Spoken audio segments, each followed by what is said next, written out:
জীবন সর্বস্ব জীবন ধন, প্রাতঃস্মরণীয় পরম বন্দনীয় অস্মাদীয় শ্রীগুরুপাদ পদ্মে পরার্ধ কোটি দণ্ডবত প্রণতি। তৎসহ গৌড়ীয় আচার্য কুলতিলক, ভক্তজন, সাধুজন, বৈষ্ণবজন, মহন্তজন, সুধীজন, শ্রদ্ধাশীলা, ধর্মশীলা, কল্যাণিয়া দেবীমূর্তি, মাতৃশক্তি মাতৃগণ, সকলকে সশ্রদ্ধ দণ্ডবত প্রণতি। সুধীজন,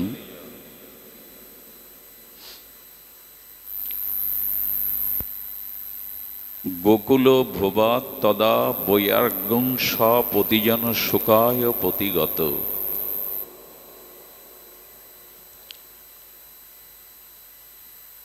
আমাদের জীবনে এই যে অভিশাপ, পুনঃ পুনঃ জন্ম মৃত্যু, আমাদের প্রারব্ধ, এই যে স্খলন বা পতন, এর মূল কারণ, মৌলিক কারণ হল ভগবৎ বিস্মৃতি, ভগবানকে ভুলে যাওয়া। এই অনিত্য জগৎ সংসারে জন্ম মৃত্যু জরাব্যাধি প্রারব্ধ, এই পুনঃ পুনঃ আমরা যে কর্মফল ভোগ করছি, এর মূল কারণ ভগবৎ বিস্মৃতি, ভগবানকে ভুলে যাওয়া। শ্রী ভগবানকে ভুলে যাওয়ার মধ্য দিয়েই আমাদের জীবনে অভিশাপ নেমে আসে। এই জন্য গীতায় ধ্রুব সঙ্গীতে ভগবান বারবার বলেছেন, তস্মাৎ সর্বেষু কালেষু মামনুস্মর, আমাকে স্মরণ করো।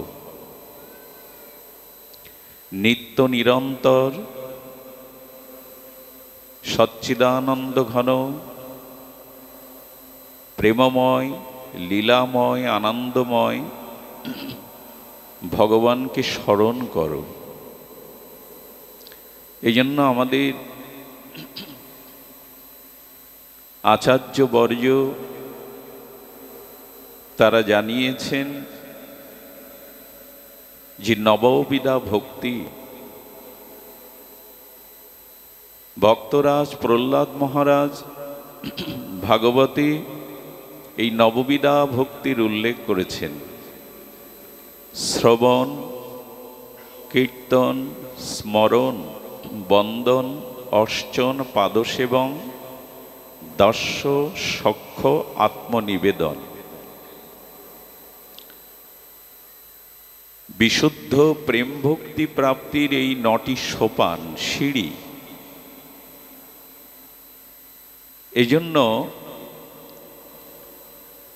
এই নববিধা ভক্তির ক্রমোন্নতিতে আমরা সাধন ভক্তি, ভাব ভক্তি, তৎপর প্রেম ভক্তি প্রাপ্তিতে আমাদের জীবনকে সফল করতে পারব। নববিধা ভক্তির প্রথমে শ্রবণ বলেছেন। কেন বলেছেন?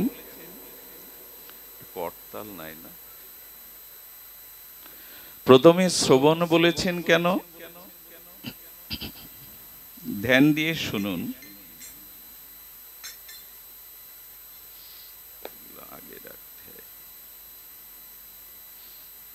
শ্রবণ এই জন্য বলেছেন, যত ভক্তি সাধন মার্গ আছে, সেই সাধন মার্গের আদ্য শ্রেষ্ঠ হলো শ্রবণাঙ্গ ভক্তি, ভগবানের গুণগাথা সাধুমুখে শ্রবণ। এটি নববিধা ভক্তির প্রথম। কেন? কারণ এই যে ভগবৎ বিমুখতার কারণে আমাদের জীবনে 3টি জিনিস নেমে আসে। ভগবৎ বৈমুখ্য দোষে আমাদের জীবনে তিনটি জিনিস নেমে আসে। একটি হলো শোক, একটি হলো মোহ, একটি হলো ভয়। এখানে আমরা যতজন মঙ্গলময় উপস্থিতিতে উপস্থিত হয়েছি, এই তিনটি অভিশাপ আমাদেরকে ঘিরে আছে। একজন ব্যক্তিও এর মধ্যে নাই যে তিনি বলতে পারেন আমার শোক নাই, আমার ভয় নাই, আমার মোহ নাই। এই অনিত্য পৃথিবীতে আমরা মনুষ্যরূপে যারা আছি, আমাদের জীবনে এই তিনটি জিনিস অভিশাপ হয়ে নেমে এসেছে: শোক, মোহ, ভয়। আচ্ছা, শোক, মোহ, ভয়, এই ত্রয়ী অভিশাপ মুক্তির একমাত্র উপায় এই ভগবৎ কথা শ্রবণ। অসমধ্য, মাধুর্যময়, সৌন্দর্যময়, ঐশ্বর্যময়, সচ্চিদানন্দ, পরমানন্দ ভগবানের, তার মাধুর্য অচিন্তনীয়, অপার্থিব, দিব্য, তার নাম, তার রূপ, তার লীলা, তার ধাম, তার পরিকর, এগুলিকে শ্রবণ করা। দেখুন, শোক আসে ভূতকাল হতে, খুব ধ্যান দিয়ে শুনতে হবে। আমাদের জীবনে যত শোক, এগুলো ভূতকালের, অর্থাৎ অতীতে আমাদের জীবনের স্মৃতিটাই শোক হয়ে আসে। এক সময় আমার সব ছিল, আজ আর নাই, এরই নামই তো শোক। এক সময় এই তল্লাটে আমার কথা সকলে শুনতো, এখন কেউ আমাকে মানে না। শোক হলো ভূতকালের, মানে অতীতের কারণে শোক হয়। যত শোক দেখবেন অতীতের কারণে। একদিন এমনটা ছিল, আজ আর নাই। একদিন এইরূপ ছিল, আজ আর সেরূপ নাই। এই কারণেই তো শোক। এই জন্য শোক আসে ভূতকাল, অর্থাৎ অতীত হতে। আর মানুষের জীবনে যে মোহ, এই মোহ বর্তমান কালে আসে। খুব লক্ষ্য করার কথা, দার্শনিক বিচার করেছেন আচার্যরা। মোহ কাকে বলে?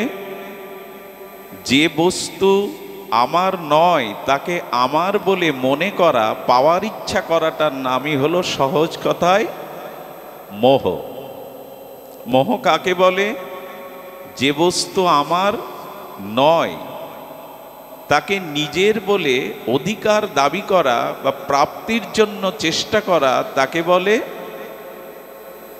মোহগ্রস্ত। মোহকে যদি একটা মূর্তি বানানো যায়, মোহের পরিপূর্ণ রূপ যদি দেওয়া যায়, তাহলে রাবণ।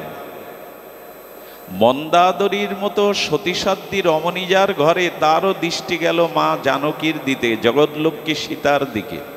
এরই নাম মোহ। তো যা আমার নয় তাকে নিজের বলে মনে করে অধিকার দাবি করার নাম হলো মোহ। আর এই মোহটা ভূত বা ভবিষ্যৎকালের না, মোহটা বর্তমানের। মোহ আমাদের জীবনে যা কিছু আসে তা বর্তমানে। বর্তমানে আমার জীবনে মোহটা বর্তমান কালের। শোক হলো অতীত ভূতকালের, মোহ হলো বর্তমান কালের, আর ভয় হলো ভবিষ্যৎকালের। ভয়টা কিসের জন্য আসে? ভবিষ্যৎকালের জন্য। সেটা রাজনৈতিক ভয় বলেন, সেটা শত্রু ভয় বলেন, মৃত্যুর ভয় বলেন, বিপদের ভয় বলেন, অভাব অনটনের ভয় বলেন, এগুলো ভবিষ্যতের কারণে আসে। এখন অতীত, বর্তমান, ভবিষ্যৎ, শোক, মোহ, ভয়, এটি দূর করবার একমাত্র উপায় শাস্ত্র মহাজনগণ বলেছেন শুদ্ধ নির্মল চরিত্র, ভজনানন্দী, স্নিগ্ধ সাধুমুখে, সাধু সঙ্গে ভগবানের গুণগাথা শ্রবণই হলো এই শোক, মোহ, ভয় দূর করার একমাত্র উপায়। এখন যদি আপনি শ্রদ্ধালু চিত্তে তদ্ভে নিবিষ্ট আবেশে হরিকথা শোনেন, আপনি বর্তমান ভূত এবং ভবিষ্যৎ এখনই ভুলে যাবেন। যদি হরিকথাতে শ্রদ্ধা আসে, আপনার মনের তীব্র আবেশ আসে, পিপাসা আসে, এই মুহূর্তেই আপনি এই তিন কালের যে শোকমোহ ভয় ভুলে যাবেন। হরিকথাতে রুচি আনতে হবে। সাধুমুখে হরিকথায় উৎকণ্ঠা, পিপাসা, ব্যাকুলতা আনতে হবে। দেখুন, নিখিল শাস্ত্রের আমাদের শোকের জন্য দুটি শব্দ উল্লেখ আছে। শ্রীমদ্ ভাগবত গীতাতেও বলা আছে যে মম ইতি বর্ধতে, দুটি অক্ষরের কারণে আমাদের জীবনে শোক। মম, মো আর মো একসাথে করলে কি হয়? যুক্ত করলে মম।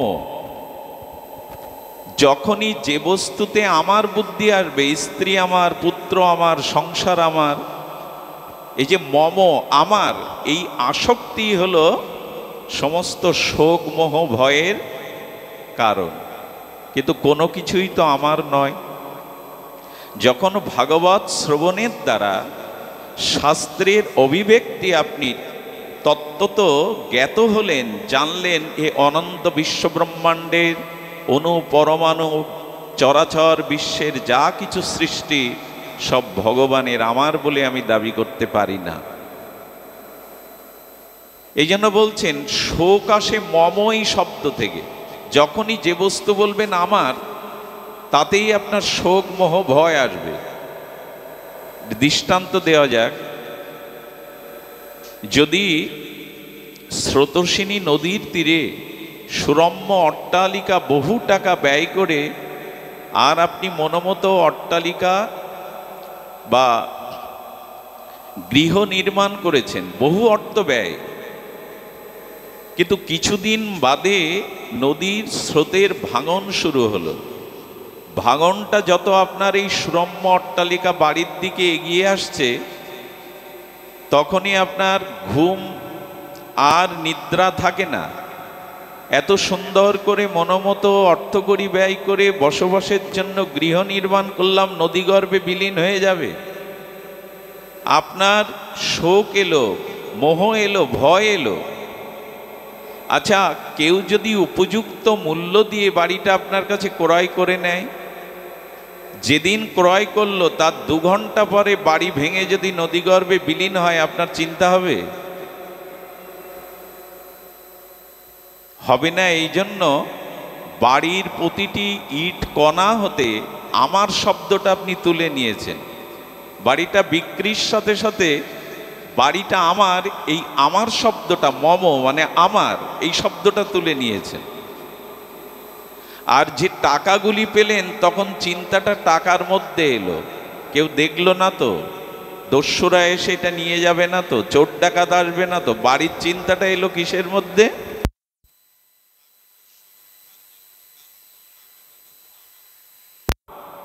আচ্ছা, টাকাটা ব্যাংকে রেখে পাস বই, চেক বই নিয়ে বাড়ি এলেন, ব্যাংক যদি লুট হয় তাতে আপনার চিন্তা হবে?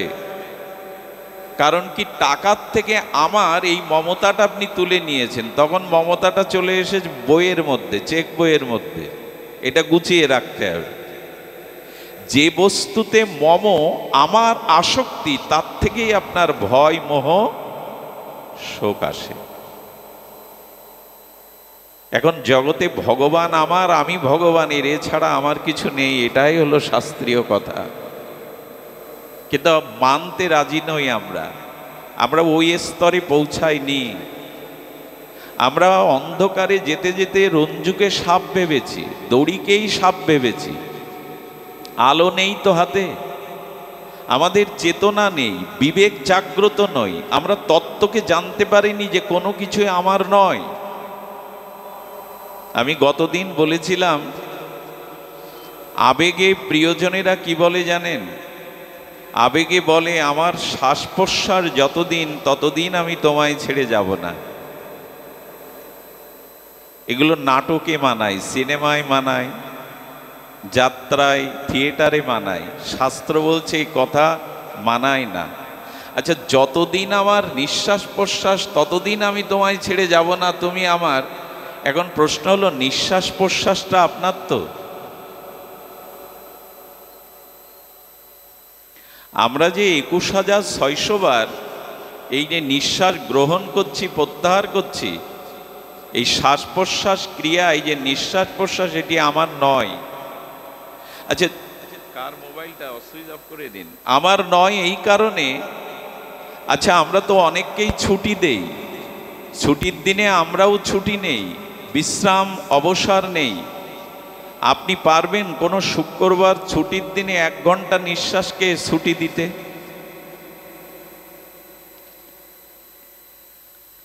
আপনি মৃত্যুর সময় আপনার সারা জীবনের কষ্টার্জিত লক্ষ টাকা বা কোটি টাকা যদি বিধাতাকে দিয়ে বলেন, আমাকে আর 2টো নিঃশ্বাস নেওয়ার সময় দাও, আমি এই 2 নিঃশ্বাসে একবার হা গোবিন্দ হা রাধে বলে মরতে চাই, কিনতে পারবেন তো নিঃশ্বাস?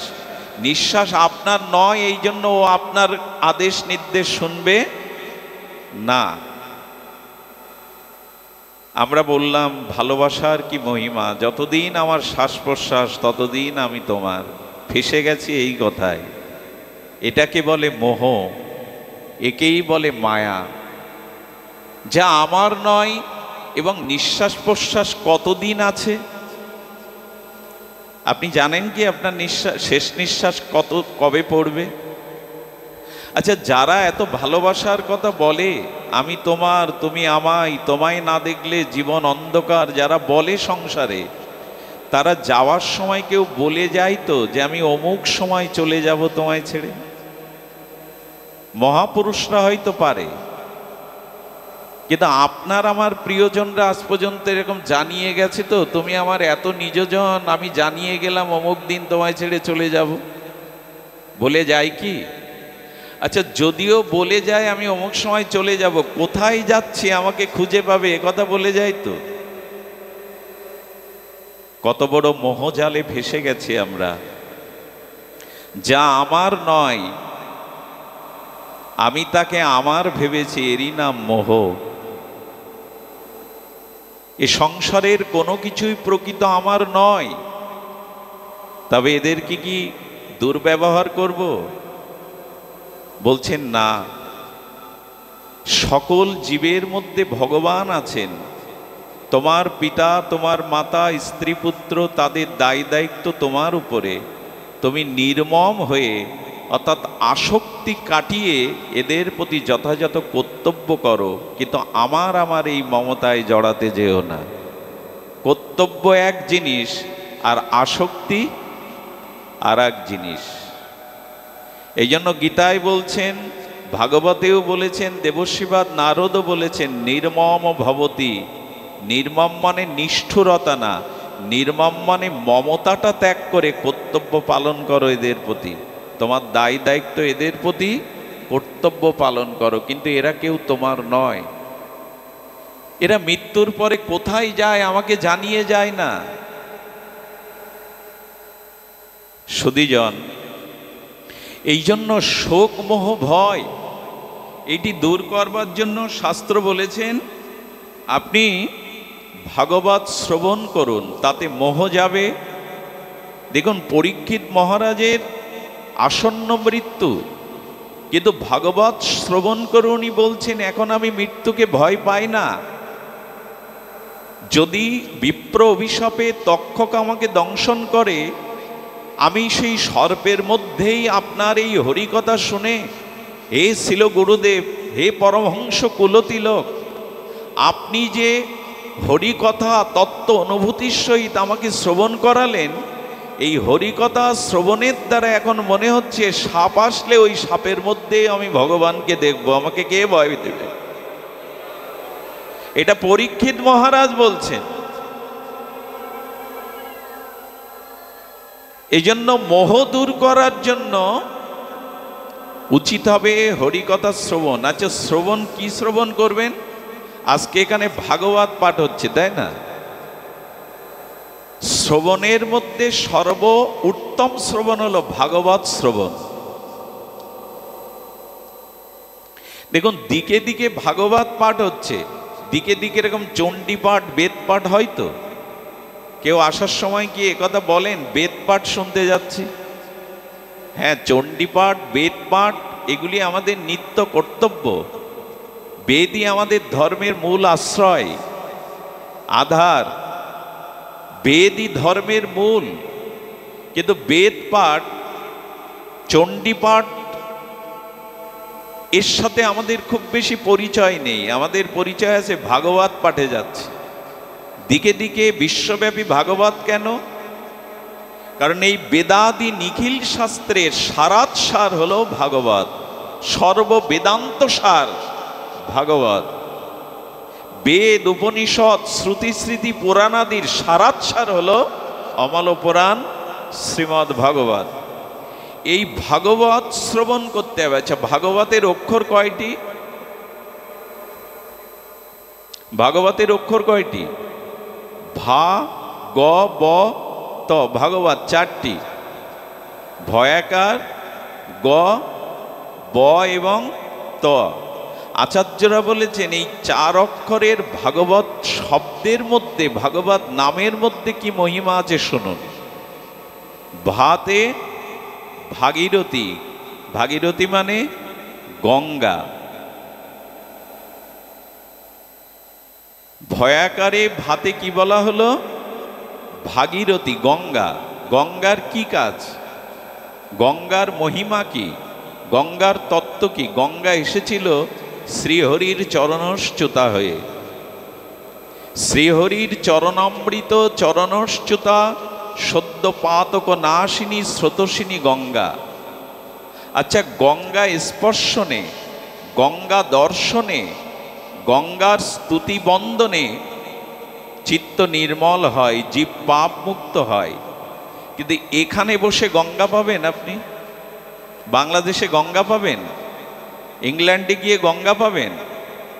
স্রোতস্বিনী গঙ্গা গোমুখ হতে শত উৎসারিত হয়ে হরিদ্বার হয়ে আর স্রোতস্বিনী ভাগীরথী গঙ্গা প্রবাহিত হয়েছে ভারতবর্ষের বুক চিরে। গঙ্গা ইংল্যান্ডে নাই, বাংলাদেশে নাই, আছে আমাদের পদ্মা।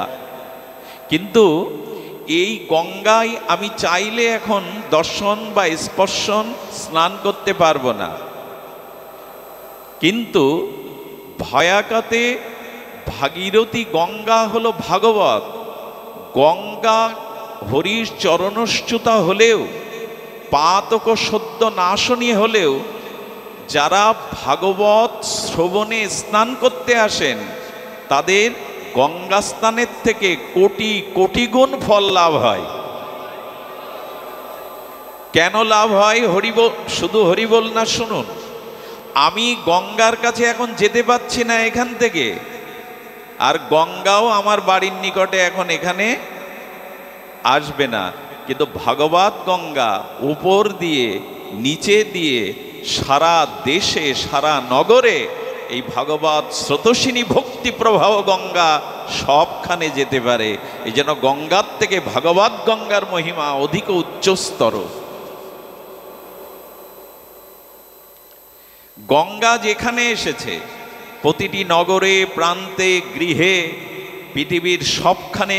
আচ্ছা, গঙ্গা চাইলে তো আর আকাশ মার্গ দিয়ে যেতে পারবে না, কিন্তু এই হরিকথা উপরে যেসব জীব প্রাণী বৃক্ষলতা আছে তাদের কাছে এই ভাগবত গঙ্গার পুত পবিত্রতা চলে যাচ্ছে।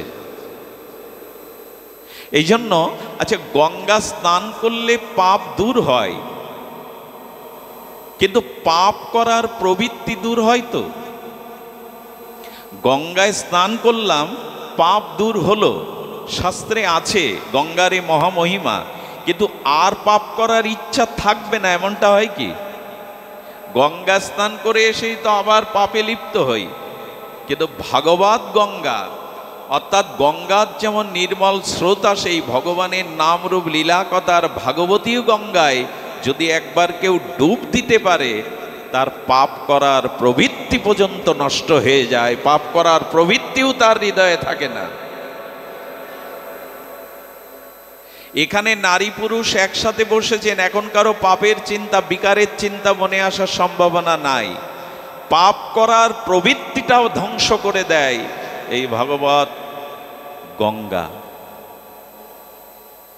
আচ্ছা, গঙ্গায় জাহাজ ডুবি, লঞ্চ ডুবি, নৌকা ডুবিতে মানুষ মারা যাওয়ার কথা শুনেছেন কিনা? যায় কিনা?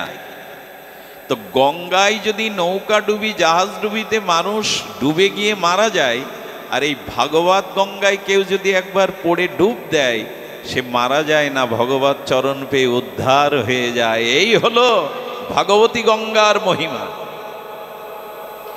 এই হরিকথা, ভাগবত কথার গঙ্গায় যদি কেউ ডুব দিতে পারেন, তার আর পতন নেই, মৃত্যু কেন, তিনি ভগবত অমৃত রাজ্যে চলে যেতে পারেন।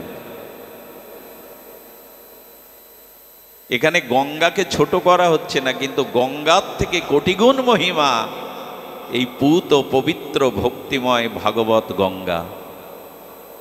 এই জন্য হরিকথা শ্রবণ, এই শ্রবণের দ্বারা শুধু গঙ্গা স্নান নয়, আর গঙ্গায় দেখুন, গঙ্গায় পাপ দূর হয় কতটি সত্য, দর্শনে, স্পর্শনে, বন্দনে দূর হয়। কিন্তু কখন দূর হয় জানেন?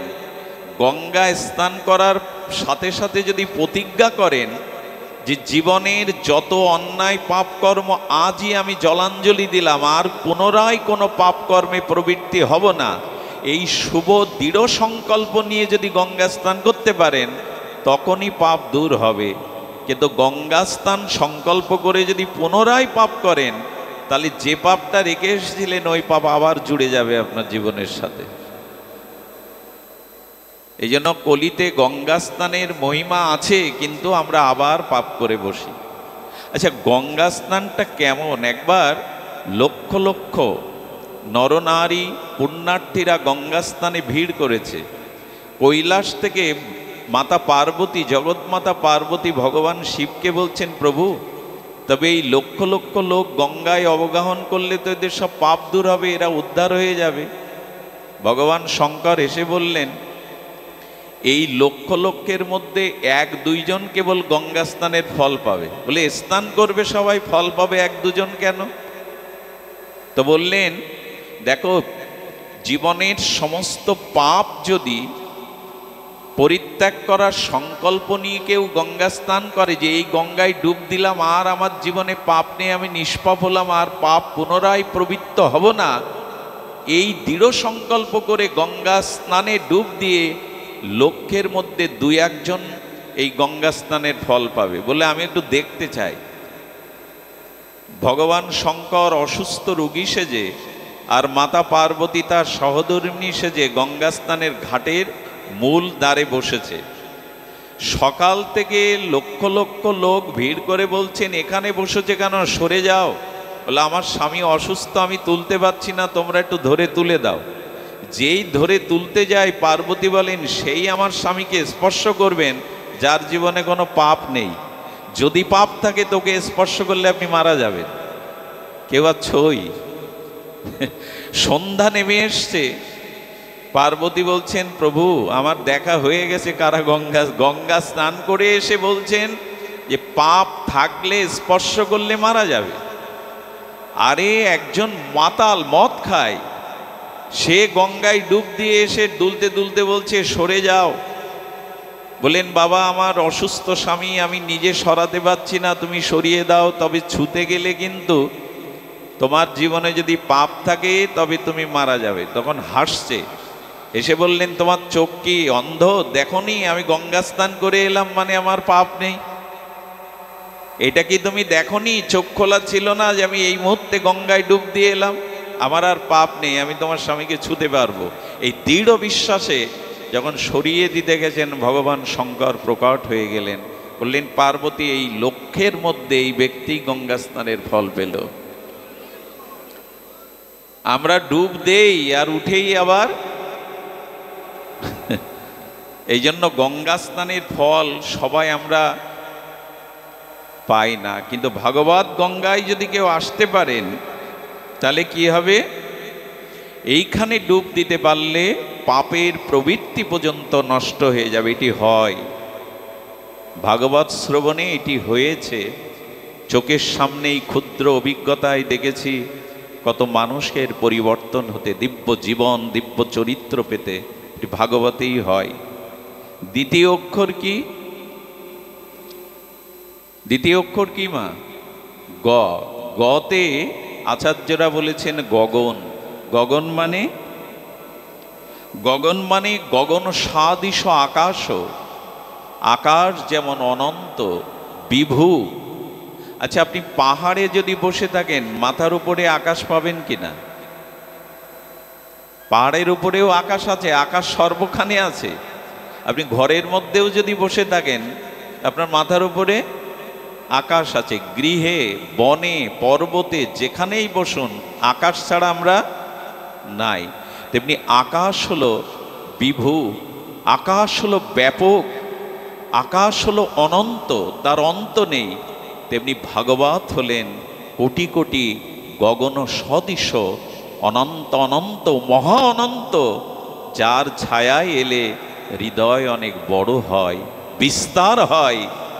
আকাশের যেমন সীমা দেওয়া যায় না অনন্ত, তেমনি ভাগবতের মহিমা আজ পর্যন্ত ইতি করা যায়নি। অনন্ত ভাগবতের মহিমা গগন সদৃশ। আর আকাশে যেমন আমরা নির্মল চন্দ্রকিরণ, উদ্ভাসিত সূর্য, তারকা খচিত তারকা দেখি, নক্ষত্র দেখি, তেমন এই ভাগবত আকাশে প্রেমের চন্দ্র ওঠে, প্রেমের সূর্য ওঠে। আর শ্রদ্ধা ভক্তির তারকারাজিতে জীবনকে বড় করে দেয়। যারা ভাগবত একবার, ভাগবতের ছায়াতলে যারা একবার এসেছেন তারা অনন্তের মতো তাদের হৃদয় ব্যাপক হয়ে যায়। ক্ষুদ্রতা তাদের মধ্যে থাকে না। সুধীজন, এই জন্য গতে হলো গগন সাদৃশ অনন্ত। আর বতে, বতে বলেছেন বর্ধন। বতে হলো বর্ধন মানে বৃদ্ধি পাওয়া। দেখুন, ভাগবত শ্রবণে তিনটি জিনিস বৃদ্ধি পাবে, একটু ধ্যান দিতে হবে। অনেকের চোখে নিদ্রা নেমে আসছে, খুব সতর্ক হতে হয় ভাগবতে। ভাগবতে তিনটি জিনিস বৃদ্ধি হবে। কি? টাকা বৃদ্ধি হবে, সম্মান বৃদ্ধি হবে, সংসারে খুব সুখ আসবে। এই সব ভেবে কেউ ভাগবতে আসবেন না, এর একটাও কিছু হয় না।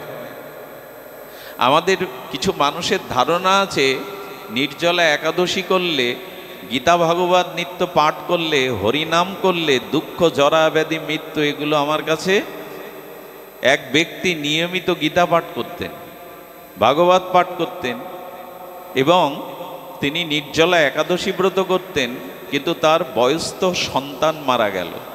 তার যুবক সন্তান মারা গেলে তিনি অভিমানে আর সেই গীতা ভাগবত নদীতে ভাসিয়ে দিলেন এবং ওই ধর্মকর্ম যা কিছু চর্চা ছিল ত্যাগ করলেন।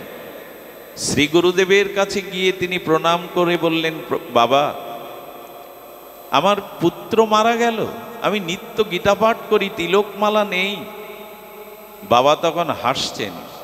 পুত্র শোকেও তত্ত্বজ্ঞ ঋষি হাসছেন, কারণ মাটির পুতুল ভেঙে গেলে বাচ্চারা শোকে কাঁদে, কিন্তু বাচ্চার পিতা দূরে দাঁড়িয়ে হাসে। ওরে মারে, তুই জানিস না মাটির পুতুল তৈরি হয় ভাঙার জন্য, ওর জন্য কাঁদতে নেই। তা আমাদেরই সব মাটির দেহ, তো মাটির সংসার তো ভেঙে যায়। হাসেন আচার্যরা। তখন বলছেন, গীতা ভাগবত যে তুমি ভাসিয়ে দিলে, আমাকে একবার খুলে দেখাও তো গীতা ভাগবতে কোথাও লেখা আছে কিনা যে গীতা ভাগবত পাঠ করলে কারো মৃত্যু হবে না, কারো দুঃখ আসবে না, রোগ ব্যাধি আসবে না। এক জায়গায় দেখিয়ে দাও। তুমি তো ভাসিয়ে দিলে, আমাকে দেখাও। কোথাও এগুলি লেখা নেই, বরঞ্চ লেখা আছে তুমি যত ভগবত পথে, ভক্তির পথে এগোবে তত প্রতিকূল দুঃখ, জরা, বিপদ তোমার বেশি আসবে। এই জন্য সোনাকে যেমন অ্যাসিডে খাঁটি করে, তেমনি তোমারও প্রতিকূল দুঃখ, জরা, ব্যাধি দিয়ে ভগবান তোমাকেও খাঁটি করতে চাইছে। বেশি আসবে, কিন্তু গীতা ভাগবত আশ্রয় করলে সুখ দুঃখকে, মান অপমানকে আর সব অবস্থাতে একটা মেনে নেওয়ার ধৈর্য শক্তি এর থেকে পাওয়া যায়। আসবে সকল কিছু, কিন্তু স্থিতিপ্রজ্ঞতা, এই শক্তিটা আসে। তুমি ভুল করেছো, তাতে ভগবানের কিছু এসে যায় গীতা ভাগবত ভাসিয়ে দিলে? কেউ যেন ভাগবতে এই ভেবে আসবেন না এখানে আসলে পাপ ক্ষয় হবে, পুণ্য হবে, ধন ঐশ্বর্যের মালিক হব, মান সম্মান পাবো না। বতে বর্ধন হয়, বৃদ্ধি পায় তিনটি জিনিস, সেটি হলো জ্ঞান, বিবেক আর বৈরাগ্য। ভাগবতে বৃদ্ধি পায় জ্ঞান, যেটা আমি জানতাম না, যে তত্ত্ব আমার জীবনে অজ্ঞাত ছিল, ভাগবতের মহামহিমার দ্বারা আমি সেই তত্ত্বকে জানলাম। আর তত্ত্ব জানলে মীমাংসা আসে, এই জন্য ভাগবতে জ্ঞান বৃদ্ধি হয়। আপনি 10টা শাস্ত্র 10 মাস ধরে পড়ে যা অধিগত করতে পারবেন না, একটা ভাগবত পাঠে এসে তার অধিক পেয়ে যাবেন। কারণ এই কথাগুলিকে বিভিন্ন শাস্ত্র থেকে চয়ন করে মহাজন আচার্যগণ তাদের সাধনের অনুভূতি দিয়ে এই কথাগুলি প্রেরণ করেছেন, আমাদের জগৎকে জানিয়েছেন। তাই 10 বছর ধরে শাস্ত্র অধ্যয়ন করে যা না পাবেন, একজন তত্ত্বজ্ঞ ভাগবতের মুখে ভাগবত শ্রবণ করে আপনি ততোধিক জ্ঞান লাভ করতে পারবেন। পড়ার থেকে শ্রবণে কাজ হয় বেশি। এই জন্য আমি প্রথমেই বলেছিলাম শ্রবণাঙ্গ ভক্তিটা আমাদের বিশেষ প্রয়োজন। শ্রবণ এটি ভক্তির আদ্য শ্রেষ্ঠ ভক্তি মন্দিরের প্রবেশের দুয়ার স্বরূপ। এই জন্য এখানে জ্ঞান বৃদ্ধি পাবে, আর বৃদ্ধি পাবে বিবেক। আমি বারবার যে কথাটি বারবার ভাগবতে পুনঃ পুনঃ স্পর্শ করে যায়, বিবেক বিশ্ববিদ্যালয়ে বিবেক কোনো বিদ্যার দ্বারা জাগবে না, বিবেক জাগবে ভাগবত বিদ্যার দ্বারা। সাধু সঙ্গে হরিকথা ভাগবত শ্রবণেই মানুষের বিবেক জাগবে। আজ বিবেক জাগছে মানুষের, মানুষ এত শিক্ষিত হচ্ছে। দেখুন, কিছু মনে করবেন না, যারা যত উচ্চ পদে আছে, যারা যত বেশি শিক্ষিত, তাদের দ্বারা দেশ জাতি ততোধিক ক্ষতিগ্রস্ত বেশি হয়।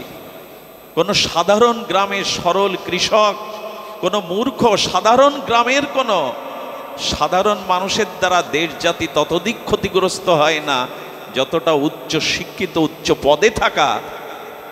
ব্যতিক্রম আছে, ব্যতিক্রম নাই তা নয়, ব্যতিক্রম 2-4 জন আছেন, কিন্তু গরিষ্ঠ সংখ্যক এদের দ্বারাই জগৎ ক্ষতিগ্রস্ত হয়।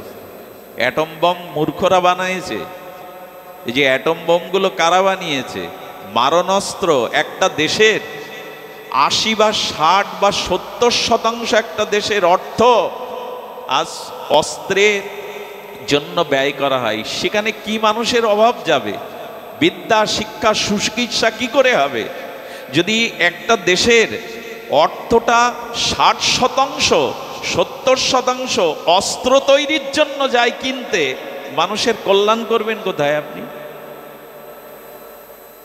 কারা বানিয়েছে এগুলি?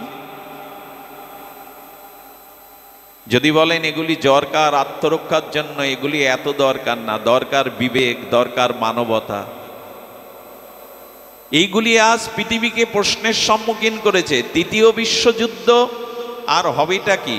এক করোনা 8 গ্রাম ওজন ছিল। বিজ্ঞানীরা দেখেছে মূল করোনাটা সারা বিশ্বে তার ওজন 8 গ্রাম। করোনা পৃথিবীকে কাঁপিয়ে দিয়ে গেল। বিশ্বযুদ্ধের প্রয়োজন নেই। সামনে যে রোগ জরা জীবাণু আসছে, তাতে পৃথিবীর যে লোকক্ষয় হবে, তাতে 3য় বিশ্বযুদ্ধের প্রয়োজন নাই। এই জন্য বললেন বিবেক সাধু সঙ্গে ছাড়া জাগবে না। একজন ডাক্তার যদি সরকারি দেওয়া ওষুধ বেচে 5 লাখ টাকার বাথরুম তৈরি করে, অশ্রম তৈরি করে, কি বলবেন এদের? একজন শিক্ষক যদি তার কন্যা, তার শিষ্যা, ছাত্রীর দিকে কুহাত বাড়ায়, এদেরকে কি বলবেন আপনি? এই জন্য বিবেক শিক্ষার দ্বারা, জাগতিক ডিগ্রির দ্বারা জাগে না, বিবেক জাগে সাধু সঙ্গ হরিকথার দ্বারা। এই জন্য মানুষের বৃদ্ধি পায় জ্ঞান, বিবেক, আর পায় ভক্তি। আপনার জীবনে কখনো বিবেক, জ্ঞান, ভক্তি বৃদ্ধি পাবে না যদি শুদ্ধ সাধুমুখে ভাগবত শ্রবণ না করেন। এই জন্য বতে বর্ধন আর ততে তারণ। এই মৃত্যুময় সংসার, এই সাগর হতে পার হওয়ার জন্য একমাত্র ভাগবতকে আশ্রয় করুন। ভাগবত আপনাকে তরিয়ে দেবে, তারণ করে ওপারে নিয়ে যাবে। আচ্ছা, আপনি ছোট নদী সাঁতরে পার হতে পারেন, আপনি ছোট পুষ্করণী পুকুর সাঁতরে পার হতে পারেন, বঙ্গোপসাগরের কাছে গিয়ে সাঁতরে পার হওয়ার সাহস দেখাবেন? এমনকি ছোট নৌকা পেলেও আপনি পার হতে, মাঝি না থাকলে জাহাজ পেলেও পার হতে পারবেন না, নাবিক না থাকলে। এই ভাগবত এই মাঝি রূপে, কাণ্ডারি রূপে, জাহাজ রূপে আপনাকে ওই পারে পার করে দেয়। জন্ম মৃত্যুর ওপারে ভাগবত পারে। তাই ভাগবতই মানুষকে তারণ করে দেয়। ভা গ ভয়াকার গ ব ত, এই চারটি অক্ষরের মধ্যে কি অপূর্ব, আর পুরো ভাগবতের মধ্যে না জানি কি আছে। যার নামের মধ্যে এরকম তত্ত্ব লুকিয়ে আছে, না জানি কি আছে। এই জন্য আপনাদের অনুরোধ করব, আমি শ্রবণাঙ্গ ভক্তির কথা বলছিলাম, শ্রবণাঙ্গ ভক্তির কথা বলছিলাম, যে আপনাদের জীবনে ভাগবত শ্রবণ করুন। এই শ্রবণাঙ্গ ভক্তির দ্বারাই আমাদের বিবেক, জ্ঞান, বৈরাগ্য, প্রেম ও ভক্তি লাভের উপায়। তবে খুব ধ্যান দিন, তবে যারা শ্রবণে আসেন ভাগবতে, তাদের জন্য দুটি শর্ত রেখেছে ভাগবত। যদি এই দুটি শর্ত পূরণ করে ভাগবত শ্রবণ করতে পারেন, যদি এই দুটি শর্ত পূরণ করে ভাগবত শ্রবণ করতে পারেন, তো আপনি তরে যাবেন। একটি হলো ভাগবত কথাতে শ্রদ্ধা, আর দ্বিতীয় হলো ভাগবত কথাতে বিশ্বাস। এই শ্রদ্ধা এবং বিশ্বাসকে সুদৃঢ় করে যদি ভাগবত শ্রবণ করতে পারেন, তাহলেই আপনি তরে যাবেন। সত্যই দুটি, কিন্তু আমাদের শ্রদ্ধা আসে কই, আমাদের ব্যাকুলতা আসে কই? হরিকথা যেটি শ্রবণ করলাম ভালো লাগলো বটে, তবে বিশ্বাস এলো কই? এই কথাকে আঁকড়ে ধরে আমার জ্ঞান, বিবেক, বৈরাগ্যকে আমি জাগরিত করব, এ জাতীয় শ্রদ্ধা, এ জাতীয় বিশ্বাসের অভাব আমাদের। সুধীবৃন্দ, তাই আপনাদের কাছে অনুরোধ করব, ভাগবত শ্রদ্ধান্বিত হয়ে বিশ্বাসের সহিত শ্রবণ করুন। এই শ্রবণাঙ্গ ভক্তিই হলো নববিধা ভক্তির প্রথম দুয়ার। শ্রবণ না করলে অন্যান্য ভজন অঙ্গে আপনার রুচি আসবে না, আসক্তি আসবে না। আমাদের কথা বাদ দিন, স্বয়ং শ্রীকৃষ্ণ চৈতন্য মহাপ্রভু তিনি গোদাবরী তীরে রায় রমানন্দের কাছে কৃষ্ণ কথা শুনতে এসেছিলেন। আমাদের মতো সাধারণের কথা বাদ দিন, মহাপ্রভু পুরীতে আর টোটা গোপীনাথে গদাধর পণ্ডিত গোস্বামীর কাছে নিত্য এসে ভাগবত শুনতেন। প্রহ্লাদ চরিত্র, ধ্রুব চরিত্র সাবহিত হয়ে শুনতে শুনতে প্রভুর চোখের জলে ভাগবতের অক্ষরগুলো ভেসে গিয়েছিল, হস্তলিখিত ভাগবতের অক্ষর। স্বয়ং রাধাকৃষ্ণ মিলিত পরতত্ত্ব মহাপ্রভু পর্যন্ত হরিকথাতে এত রুচি। কই আমাদের শ্রদ্ধা কই হরিকথায়? বিশ্বাস কই? এই শ্রদ্ধা বিশ্বাসকে জাগিয়ে আমরা যদি হরিকথাতে প্রবৃত্ত হই, তবে আমাদের মঙ্গল হবে। একটি কথা না বললে নয়, এই শ্রবণাঙ্গ ভক্তির মাধ্যমেই আমরা ভক্তি রাজ্যে প্রবেশ করব। আর 9টি যে ভক্তির অঙ্গ আছে, তাতে পরিপুষ্টিতা পাবে এই শ্রবণ। এই জন্য ভাগবত শ্রবণের পরে আসে কীর্তন, এরপরে আসে স্মরণ। এই সংকীর্তন ধর্ম ধর্ম 7-5 মিলে গৃহে বা মন্দিরে যদি 7-5 মিলে দিব্য খোল করতাল সহযোগী উচ্চস্বরে কীর্তন করা যায়, তবে এই সংকীর্তনের দ্বারা সমস্ত প্রাণীগুলোর হিত হয়, জগতে অশুভ নাশ হয়। সেই উঠিল মঙ্গল ধ্বনি, হরিনামের মঙ্গল ধ্বনি, ভগবত কথার মঙ্গল ধ্বনি ইতাহার তরঙ্গে যেখানে যেখানে ভেসে যায়, সেখানে অমঙ্গল নাশ হয়, জরা ব্যাধি রোগ নাশ হয়। এর এমন এক চিন্ময় ক্ষমতা আছে, যেটি অমঙ্গলকে নাশ করতে পারে। অন্ধকার তাড়ানোর জন্য কামান ডাকার প্রয়োজন নেই, অন্ধকার দূর করবার জন্য ধারালো তরোয়ারির দরকার নেই। অন্ধকার দূর করো জেলে দাও। তেমনি ভয়, ভীতি, অমঙ্গল দূর করবার জন্য হরির নাম ও সংকীর্তন সকলে মিলে করো। এই সংকীর্তনে দূর হবে সমস্ত অমঙ্গল। আচ্ছা, হরি কথা হরি নাম সংকীর্তনে কি আছে?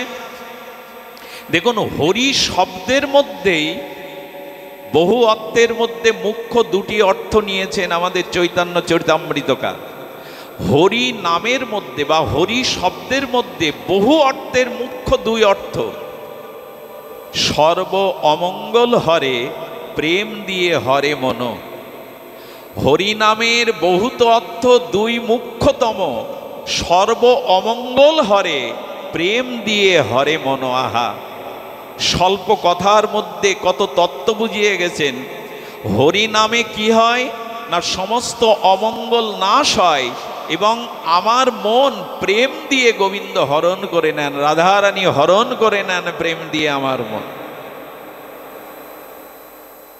কিছু নাম মহিমায় আছে, ভগবানের নাম কি আছে। এখানে আমি সব ব্যক্তিকে কি চিনি না। কেউ আমাকে একটা কাগজে লিখে দিয়েছে, আপনি ওনার নাম ধরে ডেকে একটা গীতা ওনার হাতে তুলে দিন। আচ্ছা, ওনাকে আমি চিনি না, ওনার নাম আমি মাইকে উচ্চারণ করলে উনি আসবেন কি না? আমি চিনি না, কিন্তু শুধু নাম নিয়েছি, তাতে কি হয়? উনি আমার কাছে আসেন।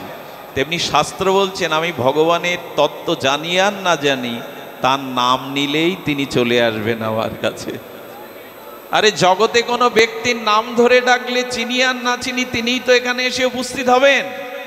নাম নামায়তি ইতি, নাম নামীকে নামিয়ে আনে।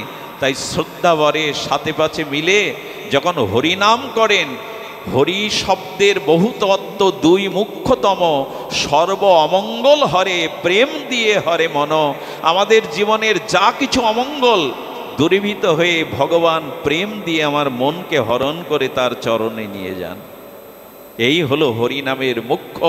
এই জন্য শ্রবণ করুন আর মাঝে মাঝে কীর্তন করুন। কিন্তু দুঃখের বিষয়, যেসব গ্রামে সাপ্তাহিক হরিবাসর হয়, হরিনাম সংকীর্তন হয়, এখানে ভক্ত পাওয়া যায় না। কত জায়গায় যে বন্ধ হয়ে গেছে, সাপ্তাহিক নাম, পাক্ষিক নাম বন্ধ হয়ে গেছে। আর একটি দোষের কথা বলতে নাই, তবু বলি। দেখুন, আমাদের বাঙালি সনাতনী হিন্দুদের পেট পূজা অনেক হয়েছে। এই যে দুর্গা উৎসব গেল না, ষষ্ঠীর দিন চিড়ে দই খান, সপ্তমীতেও একটু ভালো মন্দ খান, অষ্টমীতে লুচি খান, আর নবমীরটা বললাম না। নূতন জামা, আত্মীয় স্বজন পোশাক, কার না ভালো লাগে এগুলি। বাঙালি ভুরি ভোজটা খুব ভালো বোঝে। আমি আশ্চর্য হয়ে গেছি, অনেক জায়গায় গ্রামের হরিবাসর বন্ধ হয় কেন জানেন? ওখানে প্রসাদ ভালো দেয়া হয় না বলে লোক আসে না। আমি একবার আমাদের কলকাতাতে রামকৃষ্ণ মিশনে গিয়েছিলাম, এটা বরিশার রামকৃষ্ণ মিশন। ওইখানে স্বামীজিদের প্রার্থনা কীর্তন আলোচনা শুনে যখন চলে আসছি, লাইনে দাঁড়িয়েছি প্রসাদ পাওয়ার আশায়। এক স্বামীজি 1 চামচ করে ওই যে বোঁদে আছে না, ওইটা সবার হাতে দিচ্ছেন। তা আমি স্বামীজিকে বলছি, স্বামীজি আমি বাংলাদেশ থেকে এসেছি, আমার প্রণাম নেবেন। রামকৃষ্ণ মিশনে পাঠ শুনলাম, তো এই 1 চামচ করে বোঁদে প্রসাদ, মানে তারা উৎসবের দিনে মানুষকে ভুরিভোজ দেয়। আজকেই দেওয়ার কারণ জিজ্ঞাসা করলে বললেন, স্বামীজি বলেছিলেন বাঙালিদের পেটের খিদে ভুরিভোজ অনেক হয়েছে, কিন্তু ব্রেনের খাদ্য এরা দেয় না। এই জন্য প্রতি জায়গায় হরিকথা ভাগবত আলোচনায় ব্রেনের খাদ্যগুলো দাও, বাইরের খাদ্য তো সবাই পায়। আজকে অনেক জায়গায় প্রসাদ দিতে পারে না বলে সেখানে লোকজন হয় না, বন্ধ হয়ে গেছে। এই যদি আমাদের চরিত্র হয়, প্রসাদ আসলে কি? খিচুড়ি, অন্ন ডাল সবজি? প্রসাদ আসলে হরির অনুগ্রহ, হরি কৃপা, কৃপাটাই হলো প্রসাদ। এখানে সকলের এক মুঠো জুগিয়েছেন ভগবান, কেউ না খেয়ে নাই, খাওয়ার জন্য আসা। প্রসাদ দেবে না বলে সেখানে কেউ যাবে না। এই ব্রেনের খাদ্যটা সনাতনী হিন্দুদের এখন খুব দরকার। উদর পরিপূরণ করেই চলেছি আমরা, কিন্তু আমাদের এই ব্রেনের খাদ্য, হৃদয়ের খাদ্য। এই জন্য হরিনামে আসবেন, একটু হরিনাম করবেন, এরপরে স্মরণ। আমি এটি বলেই পাঠ বিশ্রাম করব, দীর্ঘ পথ, আর এটা ব্রতের মাস। সুধীজন, এই স্মরণ সম্পর্কে আপনাদের সামান্য একটু জানাই। প্রথমে কি বললাম আমরা? শ্রবণ, পরেরটা কীর্তন, তৃতীয়টা স্মরণ অর্থাৎ স্মরণ। এই শরণাঙ্গ ভজনটা এটি বড় হৃদয়গ্রাহী। আপনারা আশা করছি মন দিয়ে শুনবেন, এইটুকু আপনাদের হৃদয়ে গ্রহণ করবার জন্য বিশেষ অনুরোধ করছি, ধ্যান দিয়ে শুনুন। দেখুন, আমাদের মনে যখনই ভগবৎ স্মরণ ব্যতীত বিষয় চিন্তা, জাগতিক চিন্তাগুলি আসে, তখন মানুষের পতনের কারণ আসে। এটি আমি বলিনি, সার্বভৌম শ্রীমদ্ ভগবদ্ গীতার 2য় অধ্যায়ে ভগবান এই দিব্য শ্লোকটি বলেছেন, শ্রবণ করুন। কি বললাম আমি? ভগবৎ স্মরণ যখন আপনার হৃদয়ে আসবে না, যদি বিষয় স্মরণ আসে, যদি বিষয় ভাবনা আসে, হরি ভাবনা না এসে, তাহলে পতন কিভাবে হয় তার একটা ক্রমশিরি ভগবান জানিয়েছেন। ধায়ত বিষয়ং পুংসা সংজাত সঞ্জায়িত কামাৎ, কামাৎ ক্রোধবিজায়তে, ক্রোধাৎ ভবতি সম্মোহ, সম্মোহ স্মৃতি বিভ্রম, স্মৃতি বিভ্রম ভ্রমসাৎ, আর ভ্রমসাৎ বুদ্ধি নাশাৎ, বুদ্ধি নাশাৎ প্রাণস্বতী। যেন সিঁড়ি সিঁড়ি বায়ে ক্রমে আমাদের পতন কিভাবে আমরা ডেকে আনি, আমরা কি করে আমাদের জীবনের স্খলন পতন, অবারিত পতন ডেকে আনি, ভগবান এই শ্লোকে বলেছেন ধ্যায়ত বিষয়ং পুংসা। অর্থাৎ যখনই আপনি ভগবৎ চিন্তা, জগৎবন্ধু সুন্দর বলেছিলেন হৃদয়কে কখনো শূন্য রেখো না, ওখানে গৌর গোবিন্দের স্মরণ রাখো, শ্রী ভগবানের স্মরণ রাখো। হৃদয়কে কখনো শূন্য রেখো না। আমি বহুবার বলেছি, একটা ইষ্টক অর্থাৎ ইটে যদি প্লাস্টার করে প্লেট বসিয়ে রংচং দেন, ওখানে 5 বছরেও কোনো ছত্রাক জন্মাবে না। কিন্তু যে ইটটা প্লাস্টার করেননি, রং দেননি, ওই ইটের পাশে 6 মাস পরে দেখবেন বাতাসের ছত্রাকগুলো ওখানে জমে গেছে, যায় কি না? শাবলাগুলো জমে যায় কি না? পাশের ইটটাতে জমলো না কেন? কারণ ওইখানে বসবার মতো জীবাণুগুলো আধার পায়নি, ওখানে আশ্রয় পায়নি। তো যে হৃদয়ে সৎচিন্তা, অন্যের কল্যাণ চিন্তা, ভগবৎ চিন্তা হয় না, এখানে অসৎ চিন্তার ধ্যান হবে। ধ্যান মানে চিন্তা। ধ্যায়ত বিষয়ং পুংসা, যদি সংসারের বিষয় চিন্তা করতে থাকো তাহলে কি হবে? যে বস্তু ধ্যান করি আমরা, চিন্তা করি, তার জন্য কামনা জেগে যায়। যাকে মনে মনে চিন্তা করছেন, ধ্যান করছেন, ওটি পাওয়ার জন্য বাসনা বা কামনা জেগে যায়। আর যখনই কামনা জাগে, কামনা চাইলেই কি পাবেন? কামনাতে যখন অন্তরায় বাধা আসবে তখন ক্রোধ এসে গেল।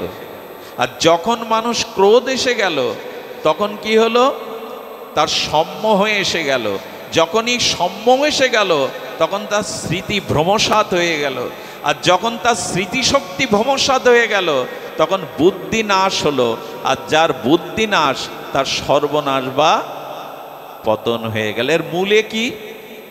বিষয় চিন্তা। আহা, ভগবানের এই দিব্যবাণী। গীতা শুধু তুলসী পাতা দিয়ে গেলাম, গীতা শুধু ঘরে রেখে দিলাম, কিন্তু ভগবান বললেন ভগবৎ চিন্তা, সৎচিন্তা, অন্যের কল্যাণ চিন্তা না করে যখনই তুমি বিষয় ধ্যান করবে, ওই বিষয় পাওয়ার জন্য কামনা জাগবে। কামনা প্রতিহত হলে ক্রোধ জাগবে। ক্রোধ জাগলে তোমার ভিতরে স্মৃতিভ্রম আসবে, সম্মোহ আসবে, স্মৃতিভ্রম আসবে, বুদ্ধি নাশ হবে। আর বুদ্ধি নাশের দ্বারা প্রণশ্যতি, পতন হবে, ধ্বংস হবে। সুধীবৃন্দ, এর প্রথমেই হলো, আচ্ছা বিষয় চিন্তা করলে মনে কি আসে? বিষয় ভাবনা, বিষয় ধ্যান করলে মনে কি আসে? বিষয়ই আসে, সেই বিষয়ের ভাবগুলো আসে। তাহলে বিপরীতে যদি বিষয় ধ্যান না করে ভগবানের চিন্তা করেন, কি আসবে? কোনো রমণীর চিন্তা করলে, ধনের চিন্তা করলে কি আসবে মনের ভিতরে ছবি? ওইগুলোই তো আসবে। বিপরীতে যদি ভগবানের চিন্তা করেন, কে আসবে ভেতরে? কোন চিন্তাটা করতে হবে এটা আপনাদের বিবেকের কাছে ছেড়ে দেওয়া। আজ আমাদের পতনের মূল কারণ, আমাদের বুদ্ধি বিনাশের মূল কারণ, একটা মানুষ সারা দিনের মধ্যে কতটা সময় ভগবানের চিন্তা করে মনে, সৎচিন্তা কতটা সময় করে। আর সৎচিন্তা কেড়ে নেওয়ার একটা মেশিনও তৈরি হয়েছে আমাদের। শ্রীকৃষ্ণ শয়নের সময় যশোদা দেখতেন কৃষ্ণ বাঁশি মাজায় গুজে রাখত। কৃষ্ণ ভগবান শয়নেও বাঁশি রাখত। এখন আমরা শয়নেও একটা জিনিস রাখি মাতার কাছে বুকের মধ্যে। সামাজিক অবক্ষয়ের একটি মূল কারণ এটি ব্যবহারে সতর্ক হতে হবে। এ কথা আর বলে লাভ নেই, আমরা এর থেকে বেছোতে পারবো না। তবে বলি, বিষয়ের চিন্তা করলে, অশ্লীল চিন্তা করলে, লোকের সর্বনাশের চিন্তা করলে, বিষয় ধ্যান করলে কিন্তু পরিণতি যেটা আসবে সেটা ভগবান বলে দিয়েছেন। এই জন্য অনুরোধ করে লাভ হবে না, কারণ যাকে ভালোবাসি আমরা, যাকে চাই তার চিন্তাই তো করি। বিপরীতে ভগবানকে ভালোবাসি তো যে তার চিন্তা আমার মনে আসবে। যে যাকে ভালোবাসে তার চিন্তা করা লাগে না, তার চিন্তা এমনি এমনি হৃদয়ে উদয় হয়। যার প্রতি আসক্তি আছে, অনুরাগ আছে, তার জন্য ধ্যান করা লাগে না, তার ধ্যান এমনিই চলে আসে। ভগবানকে ভালোবাসুন, আর ভগবানকে ভালোবাসার মূল জিনিস হলো তাকে স্মরণ করা। এই স্মরণাঙ্গ সাধনটা এমন, আমি আপনাদের একটা দৃষ্টান্ত দিই। জীব গোস্বামী ভক্তি সন্দর্ভে অপূর্ব দৃষ্টান্ত দিয়েছেন। এই স্মরণ যদি কেউ ভগবানের করে তা তার পরিণতি কি হয় দেখুন। নরসি মেহতা, এই ঘটনাটা আগে বলি। নরসি মেহতা ভগবান কৃষ্ণের প্রিয় ভক্ত, সবসময় ভগবানের ভজন ধ্যানে মতো থাকতেন। ওনার মেয়ে দেখতে আসবে আর বলছেন, মেয়ের ভালো কাপড় নাই, আর ঘরে কোনো অতিথিদের জন্য আপ্যায়নের জন্য খাদ্য নাই, তুমি বাজারে যাও, যা করে পারো অন্তত কিছু খাদ্য আনো। মেয়েটার পরবার জন্য দেখতে আসবে, আজকে তারা পাকা কথা দিয়ে যাবে, একটা ভালো বস্ত্র নিয়ে এসো। আর উনি বেরিয়েছেন, অনেক ধনীর কাছে হাত পাতলেও তারা দিলেন না। জানেন ও তো ভক্ত শোধ করবে কি করে। তখন একজন শেঠ ধনীর কাছে গিয়ে বলছেন, আমার মেয়ে দেখতে আসবে, আজই পাকা কথা, কিছু খাদ্য কাপড় চাই, কিছু অর্থ। বলে দিতে পারি, কিন্তু আপনার ভজন যে একবার শোনে পাথরও গলে যায়, আপনি যদি একে ভজন শোনান হয়। তখন ওনারও আনন্দ লেগেছে। ভজন তো উনি করেন সর্বদা, ভগবানের চিন্তা। উনি বিনা হাতে ভজনে বসে গেছেন। কি বলবো আপনার, চোখ বন্ধ করে সেই যে ভজনে বসে গেছে, 2 ঘন্টা পার হয়ে গেছে, ওনার খেয়াল নেই। মেয়ে দেখার কথা দেখুন, এদের ভক্তিটা দেখুন। নিজের মেয়ে দেখতে আসছে, কন্যাদায়গ্রস্ত পিতা, কিন্তু তার কথা বেমালুম ভুলে গেছে ভগবানের ভজন করতে করতে। চোখে অশ্রু গড়িয়ে পড়ছে, আর সেখানে মানুষ জমে গেছে। কিন্নর কণ্ঠিতে এক অপার্থিব সুরসঙ্গীত শোধায়, যেন সেখানের আকাশ বাতাস পবিত্র হয়ে গেছে। যারা শুদ্ধ ভক্ত তারা যখন নাম করে না, তাদের মধুর কণ্ঠের অনুভূতিগুলো ছড়িয়ে পড়ে আকাশে বাতাসে। আজকে হরিনাম কীর্তন শুনেও আমাদের অনুভূতি আসে না কেন জানেন? যারা কীর্তন প্রচার করছে, গাইছে, তারা যদি শুদ্ধ আহারী হয়, তারা যদি শুদ্ধ ভক্ত হয়, তারা যদি অনুভবী হয়, তাদের ওই শুদ্ধতা কণ্ঠের মধ্যে ছড়িয়ে পড়ে। আজকে রাগ রাগিনী আছে বটে, কিন্তু মানুষের হৃদয়ে স্পর্শ করার মতো, স্বভাব পরিবর্তন করার মতো শক্তিমান গায়ক, সাধক। অর্থাৎ গায়ক হতে গেলে তাকে সাধক হতে হবে। রামপ্রসাদের গানে মা কি আর এমনি বেড়া বেঁধে দিতে আসে? জগৎ জননী বেড়া ফিরিয়ে দিতে আসছে, কুঞ্চি ফিরিয়ে দিতে আসছে, সুতো কখন আসে? রামপ্রসাদের সাধনা ছিল, তাই তার গানের জন্য জগৎময়ী মা নেমে এসেছেন। সবার সঙ্গীতে এটা হয়। মীরাবাই তার গিরিধারীর সঙ্গীতের দ্বারা গিরিধারীর সাথে মিশে গেলেন। যারা সাধক তারা যখন হরিনাম করে, তখন তাদের নামের মধ্যে মানুষের চিত্তাকর্ষক শক্তি সঞ্চারিত হয়। ঝাড়িখণ্ডে মহাপ্রভুর হরিনামে বাঘও নৃত্য করলো, বাঘও অশ্রু ফেললো। আর কীর্তনে আর সুরাপে আমাদের কোথায় হয়? যাদের অনুভূতি আছে, সাধক গায়ক যারা, তাদের দ্বারা এটাই। শুধু কণ্ঠে সুর থাকলে হয় না, রাগরাগিনী থাকলে হয় না, অনুভূতি থাকতে হয়, প্রেম থাকতে হয়, তবেই তো অনুভূতি ছড়িয়ে পড়ে। উনি গাইতে গাইতে 2 ঘন্টা 3 ঘন্টা পার হয়ে গেছে। যখন চোখ খুলে গেছেন, তখন 1 রাশ টাকা হাতে দিয়ে বললেন, আচ্ছা আমি এসেছিলাম আপনার কাছে, কেন বলতে পারেন? তাও মনে নাই। একেই বলে তো ভগবানের প্রিয় ভক্ত। এদিকে শেঠ বলছেন আপনার মেয়ে দেখতে আসবে বলে আপনি টাকা চাইতে এসেছিলেন। বললো ও সে তো ভুলেই গেছে, এখন তো সন্ধ্যা প্রায় নেমে এসছে। উনি ব্যথাতুর মনে, বিফল মনোরথে, কিন্তু বিফল না, ওই যে হরিনাম করেছে, ভজন করেছে, মনটা আনন্দে ভরে আছে। যেই গৃহে এসেছে সঙ্গে সঙ্গে বলছেন ওগো আগামীকাল ওরা মেয়ে নিতে আসবে, কথা দিয়ে গেছে, আর তোমার দেওয়া শাড়িটা কি পছন্দ হয়েছে ওদের। বলে ঠাট্টা করছো, ঠাট্টা করছো? তোমাদের কোনো আশা আমি পূরণ করতে পারিনি কখনো, তাই বলে আমাকে ঠাট্টা করছো? আমি ভজনেই তো বসেছিলাম। বলে ঠাট্টা করছি না তো, আরে তুমিই তো এনে এগুলো দিলে। সেই শাড়িটা মেয়ের এখনো পরা আছে, দেখো। তুমি যে খাদ্যগুলো এনেছো ওটা মুখে দিয়ে ওরা বড় প্রসন্ন হয়েছে। দৌড়ে ঘরে গিয়ে দেখে তার মেয়ের অঙ্গে যে শাড়িটা, ওনার বুঝতে বাকি রইল না, ঠাকুর ঘরে গিয়ে গোবিন্দের সামনে লুটিয়ে পড়েছে। আমি তোমার ভজন করছিলাম, তুমি মাথায় করে দায়িত্বটা বহন করে গেছো। ভগবান চিন্তা করেছে ও তো আমার স্মরণে আছে, আমার ভজনে আছে, ওর দায়িত্বটা তো আমার নিতে হবে। যোগক সেবক বহম মহম। এ বেশি দিন আগের কথা নয়, এই কলিযুগেরই ঘটনা, নার্সি মেহতার জীবনে ঘটে যাওয়া ঘটনা। ভগবান মেয়েটাকে দেখে বলছে মা রে, মা আজ তোকে প্রণাম করতে ইচ্ছে করছে, কেন জানিস? আমাকে একবার শ্রীগুরু মহারাজ কৃপা করে রাস দর্শন করিয়েছিল, রাসে রাধারানী রঙে এই শাড়িটা পরা ছিল রে। এ শাড়ি শাড়ি নয়, এ সাক্ষাৎ কৃপাময়ী করুণাময়ী রাধারানী রঙের ভসন। আজ ভগবানই তার দুয়ারে। এটা মিথ্যা সংবাদ নয়, একবার নির্ভরতা এনে দেখুন, একবার আত্মসমর্পণ করে দেখুন। অনন্য চিন্তয়ন্তমাং যে জেনা পর্যুপাসতে তেষাং নিত্যাভিযুক্ত নাম জগৎ সেবম বহম মহম। আমি বহন করি, এই জন্য ভগবানকে স্মরণ করুন। আমাদের জীব গোস্বামী ভক্তি সন্দর্ভে বলেছে ভগবানকে ভজনা করা যায় ৮ ভাবে: লেখ্যা, লেপ্য, মণিময়ী, দারুময়ী, এমনকি মনোময়ীও বলেছেন। একটা অনুরোধ করি, ৮ প্রকারের ভগবানের বিগ্রহ অর্চন করা যায়। লেখা, আঁকানো, দারু অর্থাৎ কাঠ দিয়ে তৈরি করা, মণিকাঞ্চন দিয়ে তৈরি করা, আর পাথর দিয়ে তৈরি করা, মৃত্তিকা দিয়ে তৈরি করা, আর মনে মনে ঠাকুরের বিগ্রহ হৃদয়ে গড়া।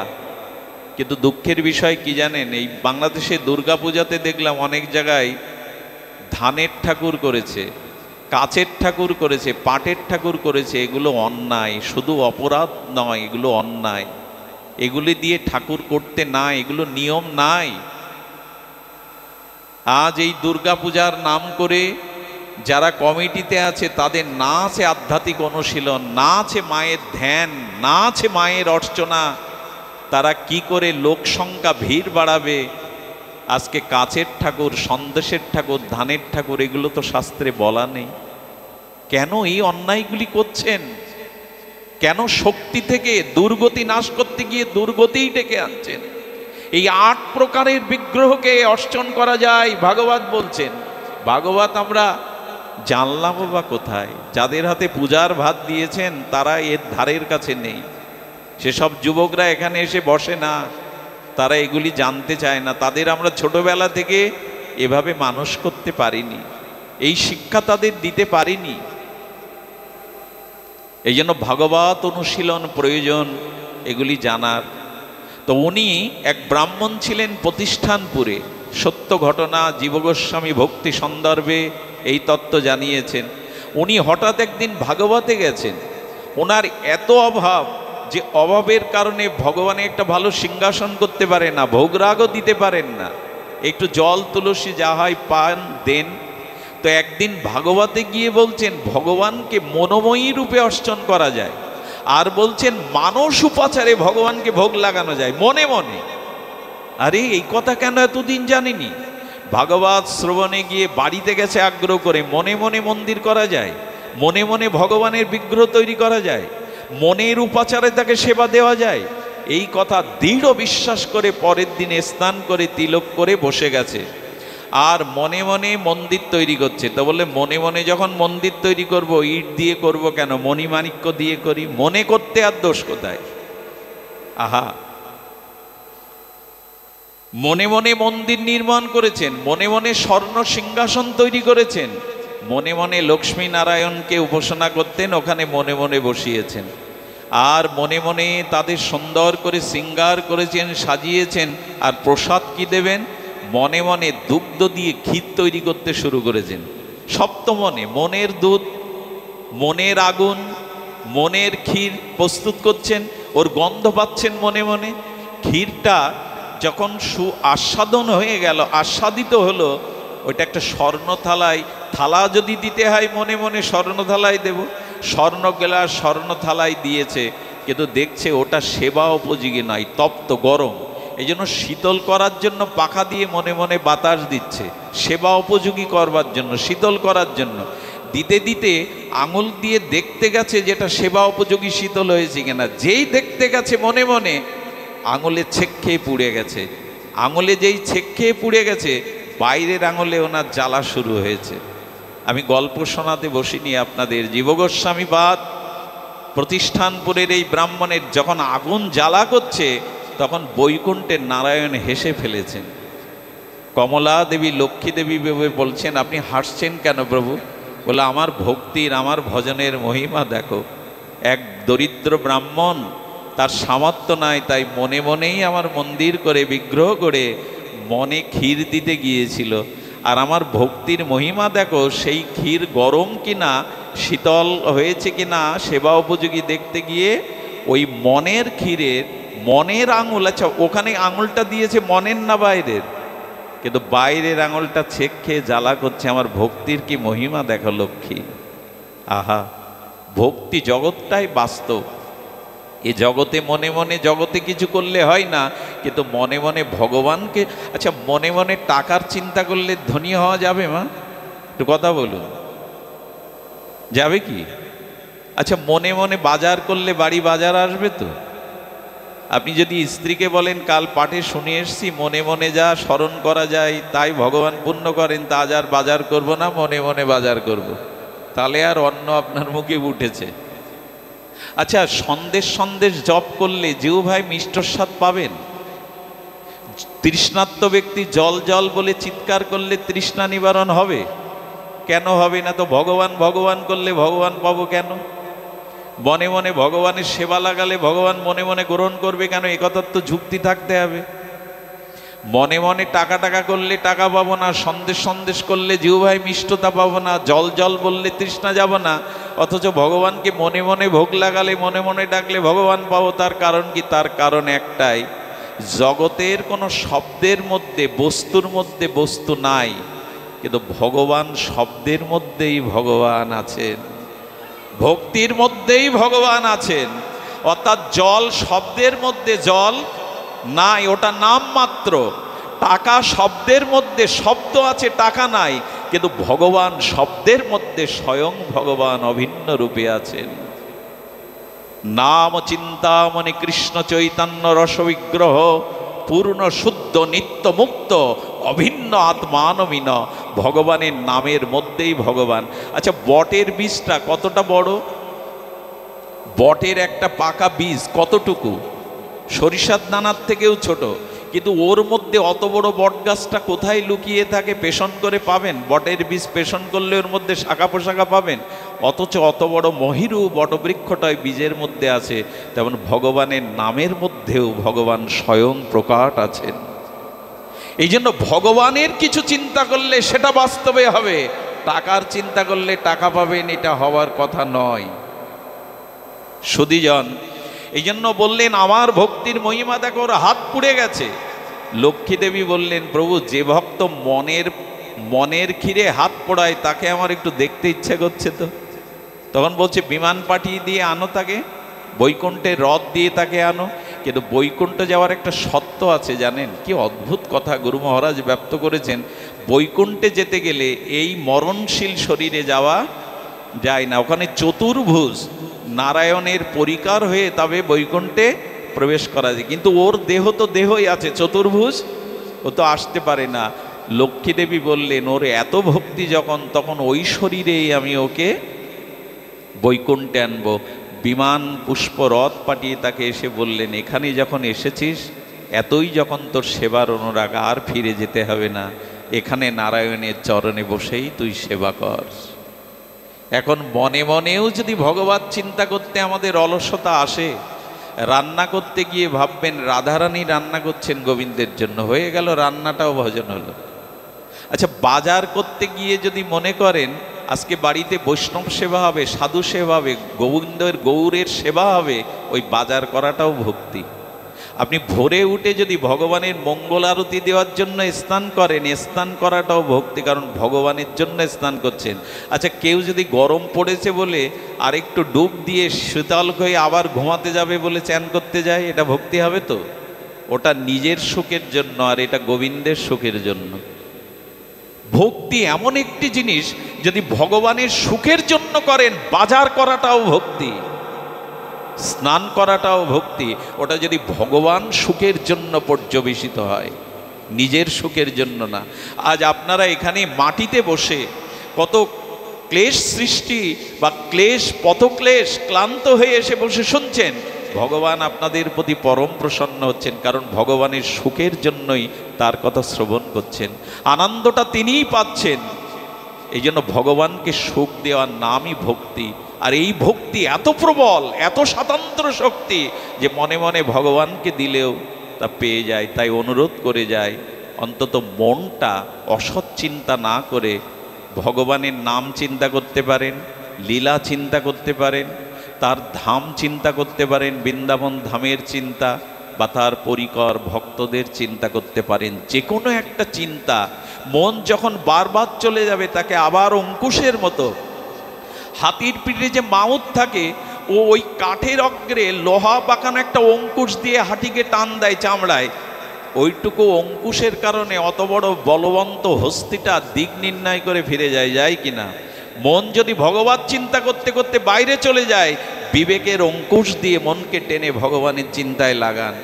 আর এর ফল কি জানেন? এভাবে যদি অভ্যাস করতে থাকেন, মৃত্যুর সময় যদি একবার ভগবত চিন্তা এসে যায়, আপনি পার হয়ে গেলেন। আর এই জগতে আপনাকে আসতে হবে না, আর এই জগতে আপনাকে আসতে হবে না।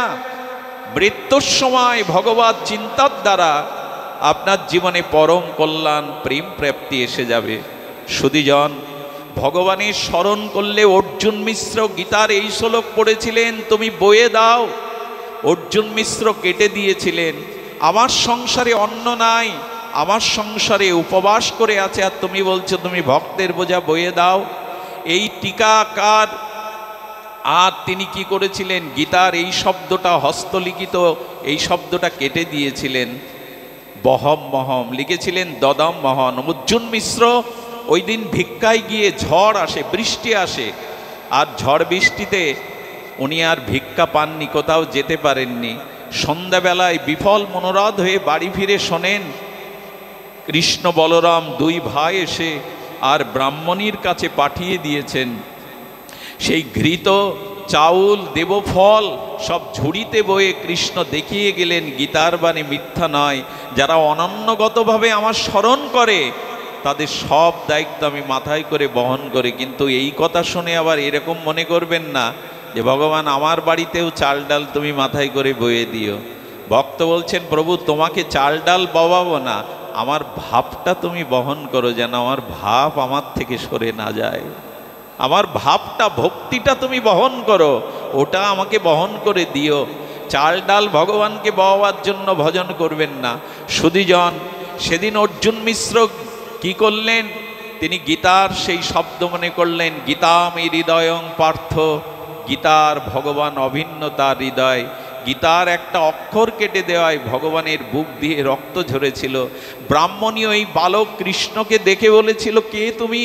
বললো, আমি কুলি গোমা। ব্রাহ্মণ আমার মাথায় বোঝা বয়ে দিয়েছে এই বাড়িতে আনবার জন্য। বললো, তোমার বুকে কিসের দাগ? বলে, আমি আসতে চাইনি, তাই ব্রাহ্মণ আমাকে প্রহার করেছে। বুকে রক্তাক্ত সেই শরীর নিয়ে গোবিন্দ এসেছেন, অর্থাৎ গীতার ভগবান এক। আমি আপনাদের কাছে অনুরোধ করব, এই শ্রবণ, কীর্তন এবং স্মরণ, এই তিনটে ভক্তি অঙ্গ আমি আপনাদের বললাম, পারলে মনে মনে ভগবত চিন্তাটি সর্বদা করার যেন চেষ্টা থাকে। যে মাস আমরা অতিবাহিত করছি, আমি এবার হাত জোড় করে, যদি দুঃখ না পান,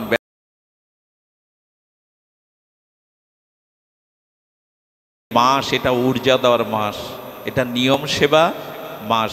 কেউ এটা নিয়ম সেবা বলে, কার্তিক ব্রত বলে, ঊর্জা দেওয়ার ব্রত বলে। আমি অপরাধ নেবেন না। আমাদের স্কন্দ পুরাণ, আমাদের হরিভক্তি বিলাসে বলছেন, অব্রতেন কিপদ্যস্ত যথা দামোদরং মাসং প্রিয়ং তির্যকজনী মাবপ্রান্তি সর্বধর্ম বহিষ্কৃত হা। আমি সমস্ত নরনারীর কাছে হাত জোড় করে অনুরোধ করি, এই মাসে যারা অব্রত, অর্থাৎ এই মাসে যারা বিনা নিয়মে বিনা ভজনে এই মাস অতিবাহিত করবে, বিনা নিয়মে বিনা ভজনে যারা এই মাস অতিবাহিত করবে, ঊর্ধ্বদ্বার নিয়ম সেবা কার্তিক ব্রত, এই মাসে যারা বিনা ভজনে বিনা নিয়মে অতিবাহিত করবে, ঘোর পড়তে বলেছেন, শুনলে অবাক হতে হয়। কি বলেছেন? তির্যকজনী মাবপ্রান্তি, অবশ্য আগামী জন্মে তারা আর মানুষ হবার সৌভাগ্য রাখবে না, তাদের কোনো তির্যকজনীতে আমি জন্ম দেব। সর্বধর্ম বহিষ্কৃত হা, তারা সর্বধর্ম থেকে বহিষ্কৃত হয়ে যাবে। ভয় দেখানো কথা বলছেন ভগবান, ভয় দেখানো কথা এটা না। পৃথিবীর জাতি ধর্ম নির্বিশেষে সব জাতির মধ্যে এই নিয়ম সেবা ব্রত কার্তিক ব্রত আছে।